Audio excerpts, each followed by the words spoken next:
Jake Woollen, assistant conductor with the ISO. This upcoming program is interesting for a lot of ways. It's called Breathtaking Beauty, and it does have monstrous composers, Beethoven and Brahms, but there's something else going on here underneath the surface, isn't there? There's some tension on Brahms's part.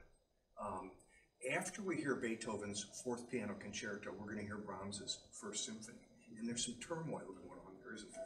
Absolutely. Well, I think it's so apt in the program that we have Brahms following Beethoven, because that act of following Beethoven was really the central tension of Brahms's career in trying to live up to the incredible legacy that Beethoven had established with his 9 symphonies. Mm-hmm. And I have the score today because I wanted to read a quote. You know, Brahms, he first played to Clara Schumann the first movement of the symphony in 1862, but it wasn't completed until 1876. Oh my goodness. So there were 14 years of him struggling to feel ready to present a symphony to the world. And he wrote, one of his colleagues, Hermann Levi, a conductor, "I shall never write a symphony.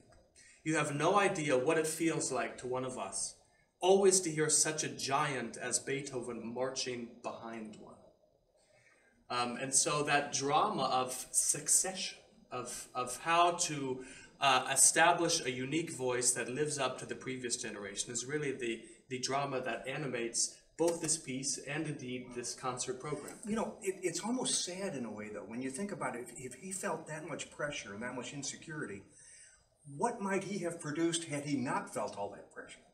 Well, I tell you what, there are many, many works which he did produce and destroyed because he was burdened by such a sense of self-criticism and living up to the past. There are scores of Brahms works which we've lost because he didn't feel they were up to publication. Now, okay, let's talk about his First Symphony, though. If it took him 12 years to finish and he felt all this pressure, how do you think he came out? How do you think it came out? Oh, I mean, if Brahms let it through, then you know it's a gem. He filtered things carefully. Huh? That's right. Yeah, well, this piece, you know, got the nickname from Hans von Bülow of Beethoven's 10th Symphony, which in some ways is apt in the sense that it does live up to that mantle. In other ways, I think is misleading because very much Brahms not only continued the tradition, but carved out his own space and his own voice as a symphonist, and as an emblem of a new romantic time and era in German music. Now you got me interested. I can't wait to hear it. Yes, well, I'll see you there.